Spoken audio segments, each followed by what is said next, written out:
Hello and a very warm welcome to the brand new edition of Policy Watch. I'm Kriti Mishra. The Cabinet Committee on Economic Affairs has given approval for introducing the scheme for remission of duties and taxes on exported products. Under this scheme, a mechanism would be created for reimbursement of taxes, duties, levies at the central, state and local level, which are currently not being refunded under any other mechanism. These expenses are incurred in the process of manufacture and distribution of exported products.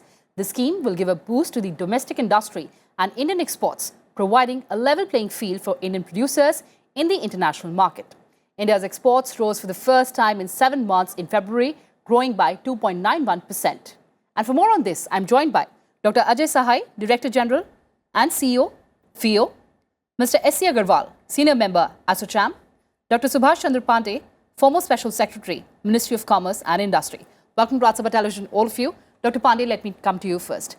Take us through the salient features of RODTEP scheme.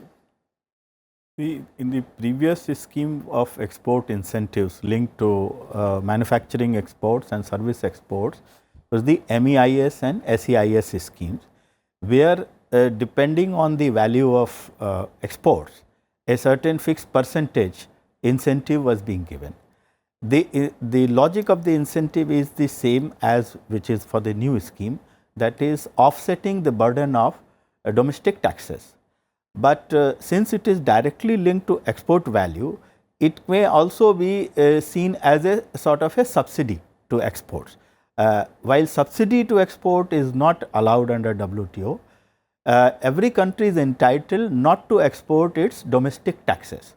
So, the whole refinement is about calibrating, isolating the elements of tax and giving these refunds of taxes incurred in this thing through a more detailed analysis rather than fixing category wise fixed percentages. You go into different product categories, analyze the tax burden and to the extent possible try to refund actual taxes paid. So, that is the fine difference, otherwise the logic is the same. Zero rating of exports, a country need not export its domestic taxes. Absolutely, but we also have to understand the components. Dr. Sai, what are the components that would be covered under the scheme? In fact, a lot of refund to the exports already happens through different mechanisms. We have the GST refund, which provides the refund of GST taxes. We have the duty drawback scheme or parallel of the scheme, which takes into account the basic customs duty which are incurred in any imported inputs used in the export. But there are certain product and services and certain taxes which are not presently reimbursed under the existing regime. So, the new scheme will cover 3 elements. The first element will be the product and services which have not been brought under the GST, for example, petroleum products or electricity. Then the taxes which are not brought under the GST, for example, electricity duty, mandi tax, like taxes will be brought under the. And thirdly will be the incidence of embedded taxes, where on a product and the GST, since the final product attracts zero duty, the incidence of input tax is built into the price of the product, which makes the price of the product a little higher and which is not reimbursable because there is no separate component of the taxes. So, taking into account all these factors, the new scheme will be framed and as announced by the Commerce and Industry Minister, they will be launching the new scheme from 1st of April, and we feel that the first sector which will be brought under this will be apparel and made up sector, because right now they are covered under the ROCTL scheme. For them, MEI scheme is already over from from the last March. So, they will be first brought into it. As and when the new sectors will be covered in the scheme, they will be taken out of the MEI scheme and they will be brought under the scheme. So, there will be phase out of the MEIs in this manner. Absolutely, but let's get an industry perspective on it. Mr. Agarwal, your take on the RODTEP scheme? Yeah, it's better because here number one, GST and these taxes will immediately refunded, which were not connected earlier. And automated government has made the scheme for refunding of GST on automatic basis, and moreover this is considered a better scheme than the earlier MEIS and SEIS scheme. So, we are talking about the earlier scheme, which is the MEIS scheme. Dr. Pandey, several exporters said that the issues are not addressed by this particular scheme. So, how will RODTEP scheme ensure that there is push to the outward shipment? You see, in any scheme of taxation or subsidies or minus taxation, giving incentives and this is always an issue in balancing the considerations of administrative convenience and equity. So, if we the earlier system where you had a fixed say 2% of the value of export, 3%, it is administratively easy today. But then there may be products where the actual incidence may be more, so they would be losers. There will be actual incidence less and they will be net gainers of the incentive. So, and when you try to differentiate more on actual basis, good. Then again there will be some who will say no, it is not sufficiently differentiated. And if we go on endlessly differentiating, we would have to evolve just like GST and customs. Okay, at source, whatever tax is collected, whether it is electricity duty or municipal taxes or any taxes, you evolve through a digital tracking of the inputs into the and refund the actual paid. That will be the ideal situation. So, this what we are trying to work is a balance in between. For textiles and apparel, we already tried this reimbursement of state levies for 2 years, where they for central government is refunding certain taxes, but there are state taxes embedded in, and for that textile export, the textile ministry came up with a fixed percentage based reimbursement of state levies. Now, those fixed percentages may fall short of actual incidence, may fall short of actual exporter expectation. So, this is an ongoing exercise as is brought out when the schedules will be out for which category, what percentage, there will be a lot of quantitative analysis will go into the ascertaining actual incident of taxation. And the more clarity there is in the value addition chain, the more penetration of digital information systems is there, which the GST network is promoting, and we hope that it will help. Then it will be possible to fine tune it on a continuing basis to the satisfaction of the exporters. Right, you mentioned about digitization. Dr. Sahai, what kind of roadblocks would this remove? In fact, I think the biggest benefit of this scheme will be that it will be for all sector. Government is saying that is zero rating of exports. That is the idea. I think all export sector would be covered. If you are looking into the MEIS scheme, certain sector, let us say petroleum or gems and jewelry, they are outside the MEIS benefit. So, one big gain will be that everyone will be covered under the scheme. The crucial issue will be how accurate data industry is providing to fix the rate, and at what digit the rates are being fixed, because that's also something which is debatable, whether government wants to move to 8 digit for the fixation of rate and then take the burden of fixing 11,000 odd rate, or like drawback they move to a 4-digit rate, having some flexibility, and then they are lessening their work. So these issues needs to be deliberated, but as an industry organization, we feel that if you want to give little flexibility to the industry, it's better to fix the rate at 4-digit. That reduces the work also on the side of the government and the industry. So, has FIO made the submission We have to the made the Ministry of Commerce suggestion Industry? that to start with, let us fix the rate at the 4-digit, because if you're fixing the rate at the 4-digit, definitely some flexibility is inbuilt in the scheme. The crucial issue will be how the new rates will be comparable with the existing MEIS rate, because for the industry, they are looking into the replacement which provides them more or less the same benefit, particularly in such challenging time. So, if the rates are comparable, I think industry will be much happy with the new scheme. So, there's another important aspect, and which is of the WTO norms. Now, there were apprehensions that the earlier scheme was not really WTO compliant. How compliant is this particular scheme with the WTO norms, and what are the norms specifically? The WTO norm says that you can provide refund of any taxes on inputs which is actually used in the production of export product. In addition to that, you are allowed to provide reimbursement of fuel, oil, energy and catalyst. So beyond that, you are not allowed to give any kind of refund on exports. The new scheme, because that basically provides the refund of the tax on the inputs which are used in the export, is exactly within the parameter of the WTO discipline, which is governed by the Agreement on Subsidies and Countervailing Measures. The problem with the earlier scheme was that, first of all, it is based on the exports. There was some element of specificity in this. This was over and above the benefit which is already given, though of course we said that this basically offsets some of the disability in Indian exports, including the taxes which are not being reimbursed. But if you are looking into the agreement, we may not be meeting the exact technicalities of the agreement. So in fact, in the new scheme, we are addressing those concerns also. And we are talking about the implementation of the scheme. Mr. Agarwal, what kind of operational challenges do you foresee from transition to the RODIP scheme from the MEI scheme?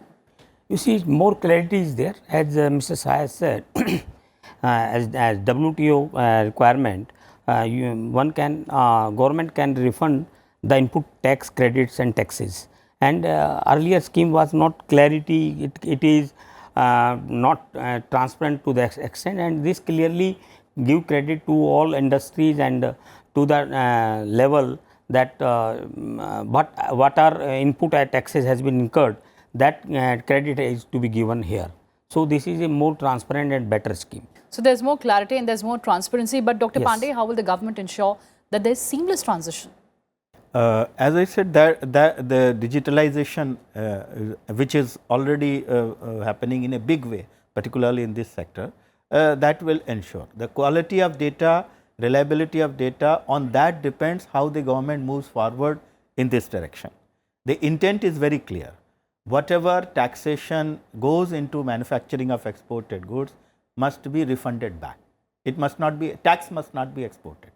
So with this overarching objective, whatever it takes to clean up the data, provide reliable data, it should be possible, as I said, ideally, to refund the tax at source, the moment you establish that this is linked to actual manufacture.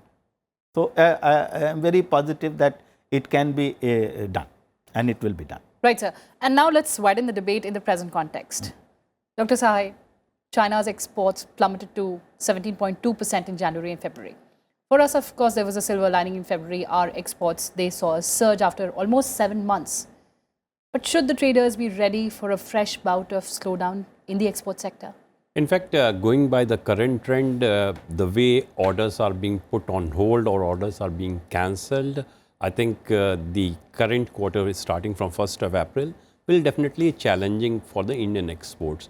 But if we are looking into the medium term, the way the Chinese economy has done and the fact that perception of China has changed with coming of the coronavirus, people will be quite apprehensive to take edible products from China, and that provide huge opportunity to country like India in sectors primarily as marine product, tea, coffee, tobacco, spices.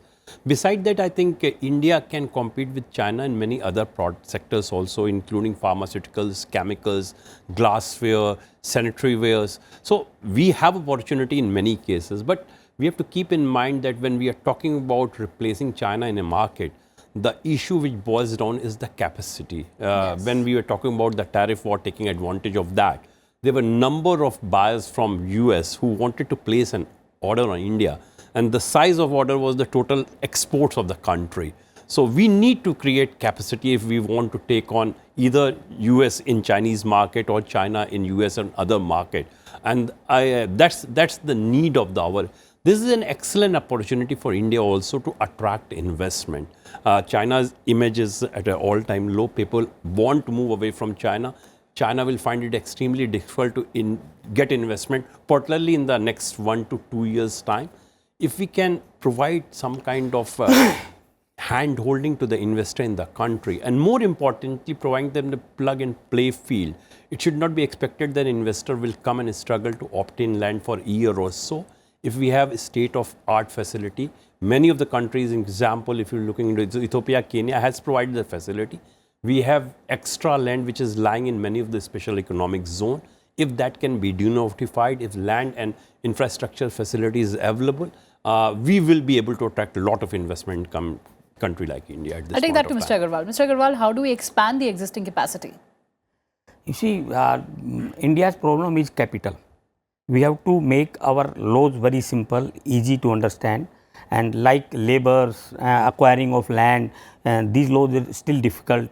So foreign nationals, what they want, they don't want disputes, and transparency, taxes should be easy to understand.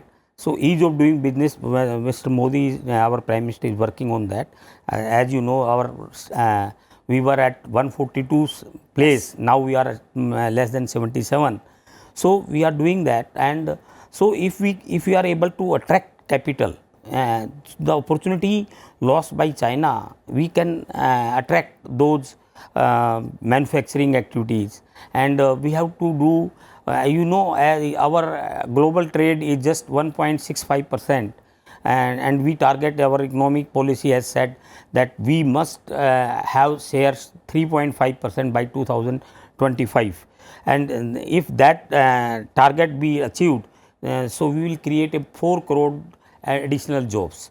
So, and I think for this, Assemble India can be a good thinking, as China has expanded like this only. Yes. So, by creating capacity, if we cannot manufacture everything, we should go for Assemble India. So, and moreover, we have to improve our labor skills and skills of our engineers, and we have to attract large capital. So, that is we required. So from Make in India to Assemble in India, Yes, that's what that the is the key. initiative should That should be the key. But Dr. Pandey, there is this narrative that this is a huge opportunity for India to pursue the export-driven model. Your thoughts on that? This is a very opportune time. The macro parameters are very, very favorable to India. The international market is flush with capital, with interest rates going to zero and bordering negative. The capital is not going to be a problem. We have modest inflation, which is going to be further moderated with the cheap oil. So, this cheaper oil and cheap finance, we have to capitalize on these positives and ramp up our capacities. In the existing manufacturing, generally the capacity utilization is averaging around 70–75%. So, even now, because of various operational constraints, liquidity problems, regulatory problems, the manufacturing is subdued. So, there is some slack available even in the existing investment to ramp up production, but that would not be able to meet the demand. Particularly on the say an export front, we have two different set of problems. One is that many of the inputs for manufacturing, we have been dependent on the imports from Chinese sources, and those supply lines have got disrupted. As we see when sitting today, China, Taiwan, South Korea, Japan, they seem to be slowly coming back on that, and we hope that those supply lines will not remain disrupted for long, and but then the other side is that our potential lucrative markets, they are in pain. So, as if the supply line for manufacturing gets repaired, the supply line to buyers gets disrupted. So, in the short term, definitely even maintaining the current tempo of exports will be a challenge, but this is the time we should use to consolidate, expand capacity, for which a lot of work fortunately we have been doing for last 1 year in creating the investor friendly taxation and regulatory regime. I am working closely with Invest India, so I can tell you for sure that this policy, for example, Make in India, Assemble in India, giving production linked incentives, the policy for electronics manufacturing has been finalized. So, particularly for agriculture and pharma, we have immediate potential to go for in a big way. And as rightly observed about the negative sides of the current crisis on the sentiments towards China, and but it is both in terms of moving of manufacturing as well as also the attitude to edible products or other things which are susceptible to infections. So, the healthcare spending is going to be in focus worldwide.